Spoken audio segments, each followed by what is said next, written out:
All right, today we're diving into a really fascinating topic, Ayurveda and ADHD. We're going to explore whether this ancient system of medicine can actually help, and we're going to do it by following the breadcrumbs of science to see exactly where the evidence leads us. So here's the big question, right? Can a practice that is literally thousands of years old offer any real, scientifically backed benefits for a condition like ADHD? To find out, we're going to trace the paths of the evidence, starting with the very first hints and working our way all the way up to the most rigorous kinds of studies out there. Okay, so where does any scientific investigation begin? Well, it usually starts with a little clue, a promising signal, something that makes researchers sit up and pay attention. So that's where we'll start. And a lot of the time, that starting point is something called a case study. Think of it like a really detailed story about one person's experience.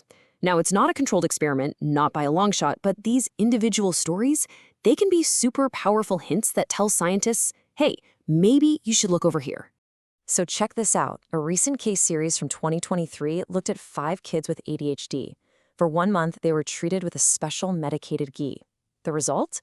Every single one of them showed marked improvement on a standard rating scale. Now, that sounds amazing, right? But, and here's the big catch, there was no control group. We have no one to compare them to, so we can't be sure it was the treatment. It's a great clue, but it's definitely not the final answer. Okay, so let's climb one step up the evidence ladder to something called an open-label trial. In this kind of study, everybody knows what's going on. The researchers, the participants, everyone knows who's getting the real deal. It's more structured than a case study, but it has this one huge vulnerability, the placebo effect. I mean, the human mind is incredible. Just thinking you're getting something that will help can actually make you feel better. And believe me, the results you can get from these open-label trials can be jaw-dropping. Take a 2014 study on an herb called Bacopa monnieri. After 6 months, parents were reporting these massive improvements. Look at these numbers. Restlessness down in 93% of the kids. Self-control improved in 89%. You see figures like that and you can't help but get excited.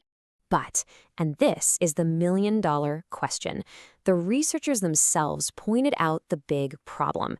Are these incredible results because of the herb, or is it that placebo effect we just talked about? Or, are the kids just getting older? To figure that out, we've got to bring out the big guns.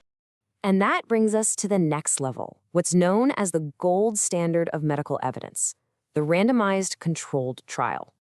So, what makes these RCTs so powerful? Well, it's all in the design. Participants are randomly, and that's the key word, randomly assigned to get either the real treatment or a totally fake one, a placebo. And often they're double-blind.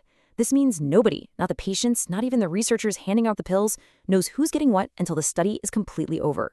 It's the best tool we have to filter out the noise and see if a treatment itself is actually working. Which, of course, brings us right back to Bacopa. We saw those absolutely stellar results from that first study. But the big question is, can it survive a tougher test? Do those results hold up when you put it head-to-head with a placebo? Let's find out. And this is where the plot really thickens. That 2014 open-label trial concluded Bacopa was effective. But then, a much more rigorous, double-blind, placebo-controlled trial came out in 2022. And its findings? Bacopa did not perform significantly better than a placebo when it came to the core symptoms of ADHD. Now, that's not the whole story. It did seem to help with other things like cognition, mood, and sleep. And this is a perfect example of why these controlled trials are so essential. They give us a much more nuanced and much more accurate picture. Okay, so what if you pit an Ayurvedic formula directly against a standard medication? Well, one study did exactly that, comparing Brahmi-Gritham to methylphenidate. And the results were kind of surprising. Both showed a similar level of symptom improvement, right around 16%. The side effects were different, but the effectiveness was statistically the same.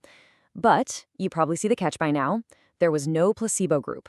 So we're left wondering, would both groups have improved by that much anyway, even with a sugar pill? We just don't know.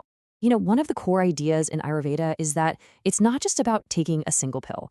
It's designed to be a holistic system.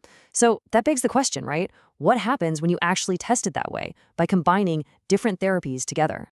So let's look at a couple of studies that did just that. They used this really cool 2-part approach. First, people got an internal herbal therapy, like a syrup or some granules. But then they added a second step, an external calming therapy called Shirodara. And this is pretty unique. It involves a steady, gentle stream of warm, medicated liquid being poured over the forehead. It's designed to be deeply relaxed. And when you look at the results, it's pretty darn compelling. The placebo group, not much happened. The group that just got the herbs, they saw a significant improvement. But the group that got both the herbs and the Shirodara therapy, they saw the most significant improvement of all. This really suggests that maybe these therapies work together, creating a synergistic effect where the whole is greater than the sum of its parts. All right, so we've been looking at all these individual studies, and they're like little pieces of a giant puzzle. But now it's time to zoom out. Let's step back and try to see the whole picture by looking at the highest level of evidence there is. And the way we do that is with a systematic review. It's literally a study of studies. Researchers go out and hunt down all the good quality research on a single topic, put it all together, and analyze it to say, okay, based on everything we know so far, here's what the science says. So, a big systematic review was done in 2023 looking specifically at Ayurveda for ADHD, and they found 10 clinical trials in total. And at first, you might think, hey, 10, that's not bad, that's a decent amount of data to work with. But when the researchers actually looked at the quality of those 10 studies, they found that only 3 of them were strong enough to be combined for a really deep analysis. And that right there tells a crucial story. High-quality research in this specific area is, frankly, still really rare. So what was the final verdict from this big review? Well, the bottom line is basically, it's promising, but the signals are pointing in a positive direction, but we just can't draw any firm conclusions yet. Most of the studies are just too small, or they have flaws in their design. The results are interesting, but they need to be confirmed by bigger, better trials. We've been on a real journey here, right? We've gone from individual stories all the way up to that giant zoomed-out view. So let's put it all together. What do we actually know right now? If you're going to remember just a few things from all of this, here they are. First, the preliminary evidence for some of these treatments is genuinely promising. Second, how you do the study really matters. Those controlled trials are essential to get past the placebo effect. Third, the benefits might be more nuanced than we think, maybe affecting things like mood or sleep more than core symptoms. And finally, and this is the big one, the next step is crystal clear. We need more research. Bigger, better, placebo-controlled trials are the only way we're going to get definitive answers. And that really leaves us with one final big idea to think about. This whole effort to understand ancient practices through the lens of modern science, well, we're really just at the beginning. And as the research continues to grow, the real question isn't going to be if we should integrate these two worlds. The real question is going to be how we can do it in the smartest way possible to truly get the best of both.